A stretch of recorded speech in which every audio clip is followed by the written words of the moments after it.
estava prosseguindo com a leitura desse clássico, A República de Platão, e eu me deparei com uma parte do livro que me chamou bastante atenção e me fez refletir a respeito de algumas coisas, mais especificamente falando a respeito de como que nós temos uma visão profundamente grega e platônica no Ocidente, quando nós falamos a respeito de religião e principalmente a respeito da figura de Deus, ou na visão dos gregos, né, dos deuses.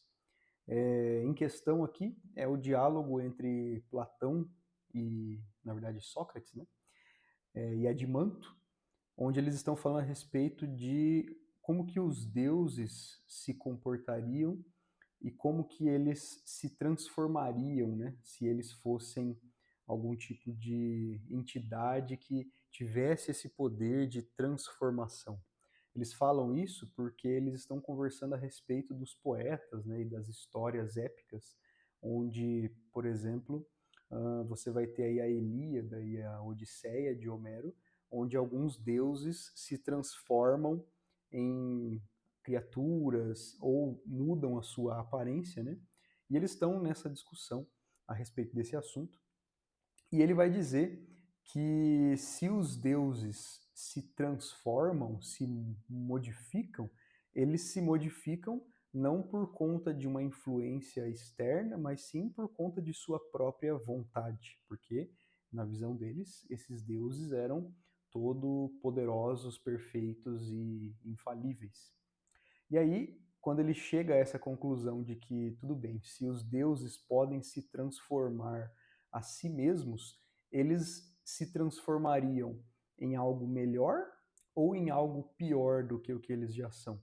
E aí o Adimanto responde, né, que em algo forçosamente pior, porque o Deus ele já é plenamente perfeito e, portanto, ele não poderia se transformar em algo que seja melhor do que ele mesmo, apenas em algo que seja pior do que ele mesmo. Mas aí ele chega à conclusão, né, o Sócrates aqui, né, Platão, através da voz de Sócrates, ele chega à conclusão de que é impossível que os deuses que são perfeitos, perfeitamente bons, perfeitamente belos, perfeitamente completos, se transformassem ou se alterassem a si mesmos, uma vez que, pelo que parece, né, na visão dele, eles não teriam motivo algum para fazê-lo. Né? Eles, sendo totalmente perfeitos, são imutáveis, porque aquilo que não carece de aperfeiçoamento também não é passível de mudança. Né? Por isso que um dos atributos de Deus, o Deus cristão, é a sua imutabilidade. Né? Ele é perfeito em si mesmo e, por ser perfeito, não há nada que ele precise mudar em sua existência, em sua essência, em sua aparência.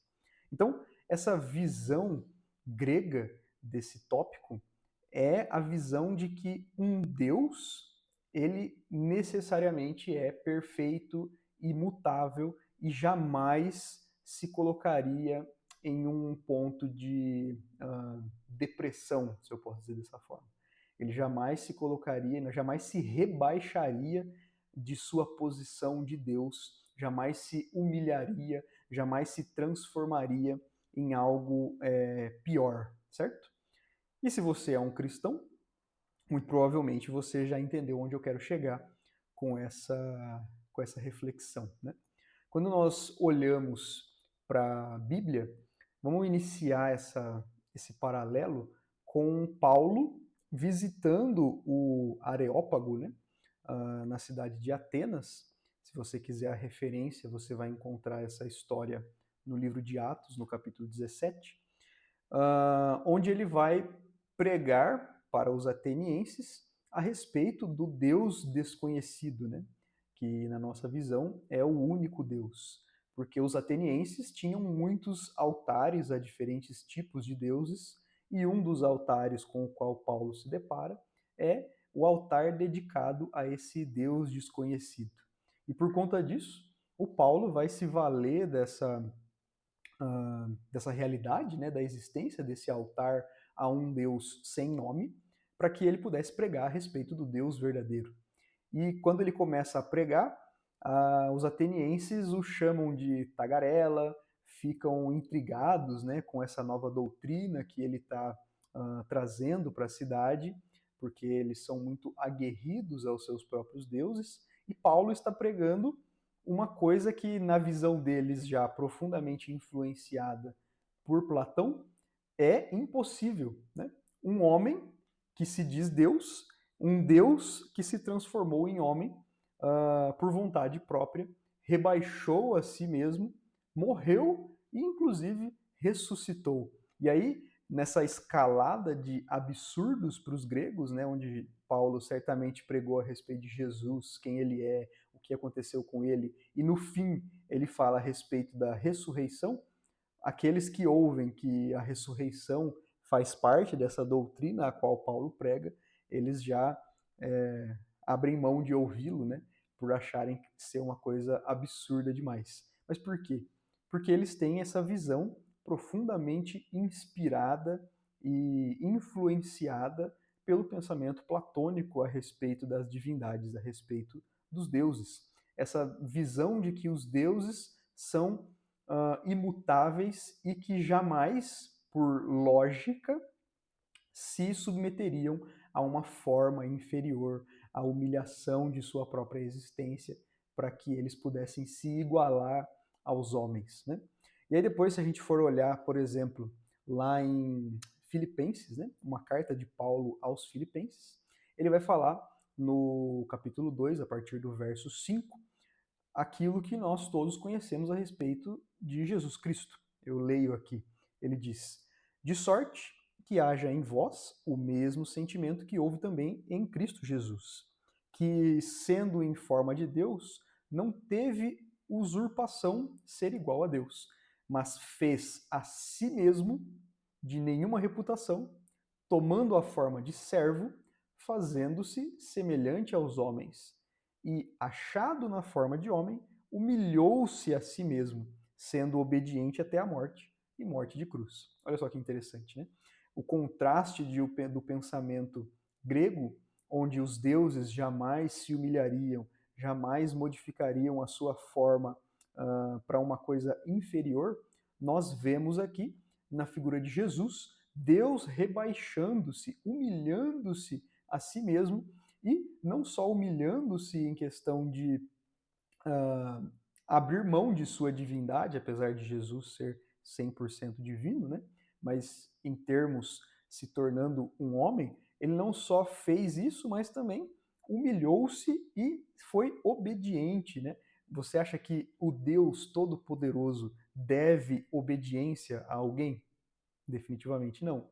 Mas ele se rebaixou à obediência, à subserviência de si mesmo e foi até a morte. Né? Um Deus que é totalmente imutável, totalmente poderoso, totalmente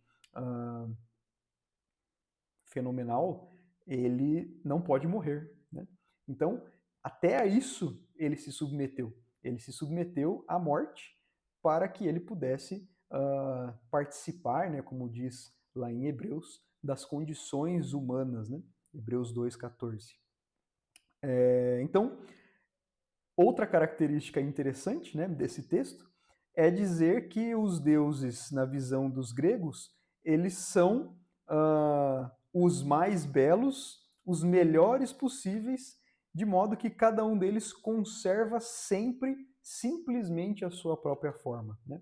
E aí, outro contraste gritante com essa realidade grega é a profecia do profeta Isaías, no seu livro homônimo, no capítulo 53, onde ele vai dizer, né, várias características a respeito de Jesus, e ele vai dizer no verso 3 que ele era desprezado, o mais rejeitado entre os homens, homem de dores, experimentado nos sofrimentos. Vai dizer no verso 2 que nele não havia boa aparência para que nós o desejássemos, e assim por diante.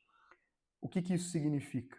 Significa que nós, os cristãos, temos um Deus que é profundamente antilógico quando nós olhamos para a visão platônica do pensamento que influenciou o Ocidente todo durante milênios.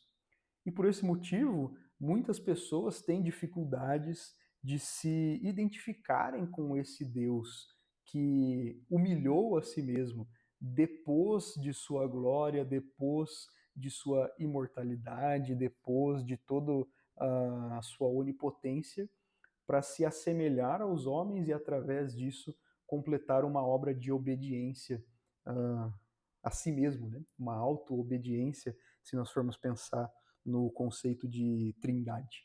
Então, quando eu lia esse texto, me veio à mente, né, quando eu li o texto de Platão, me veio à mente esses outros textos bíblicos, e esse paralelo para mim foi quase inevitável, né? Até mesmo quando Jesus chegou até os judeus, eles esperavam alguém que fosse um líder político militar muito poderoso, que fosse libertar a Israel da mão dos romanos por meio da força, por meio da guerra, por meio da política. E, na verdade, Jesus foi o total oposto disso. Foi alguém que nasceu em uma pequena cidade, não tinha fama, não tinha renome, não tinha aparência, não tinha grandes poderios políticos, militares, mas ainda assim ele fez com que a história humana fosse dividida entre antes e depois dele. Ou seja, é completamente contrário à visão lógica que nós teríamos de o que um Deus deve se parecer. E aí eu volto uma vez mais, né, para o nosso texto de Hebreus 2,14, onde ele diz que ele se colocou em pé de igualdade, né, se fez como os homens e sofreu, padeceu, para que os homens não tivessem mais o medo da morte. Então, nós podemos confiar em um Deus, em um Jesus que padeceu todas as coisas que nós padecemos, fez-se ilogicamente inferior à sua divindade, para que nós pudéssemos desfrutar de algum tipo de benefício, né? Vindouro e duradouro, né? Já há mais aí de 2000 anos acontecendo esse benefício para toda a humanidade. Então, eu tenho lido esse livro aqui, que é um livro bem legal, bem fácil de ler, e tenho tentado tirar alguns pensamentos a respeito da nossa contemporaneidade, a respeito da nossa vida mesmo, hoje em dia, de algum modo que a leitura não fique restrita somente às ideias contidas no livro, porque muitas pessoas já o estudaram e o que mais tem por aí são pessoas que vão explicar com muito mais maestria do que eu as ideias de Platão. Aqui eu só quero trazer alguns paralelos para a vida prática e principalmente para a vida cristã. Lembrando que eu li esse trecho aqui, né, e tirei essa reflexão apenas de um pequenino trecho, aqui, ó, só essa partezinha aqui, que está grifada em vermelho. Então, tem muito material aqui, né, para poder ser trabalhado, para poder ser lido, e à medida que eu for tendo mais ideias, eu trago aqui para compartilhar com vocês. Se você achou interessante esse conteúdo, não esqueça de curtir, compartilhar com alguém que você acha que também vai achar interessante, e nós nos vemos até a próxima.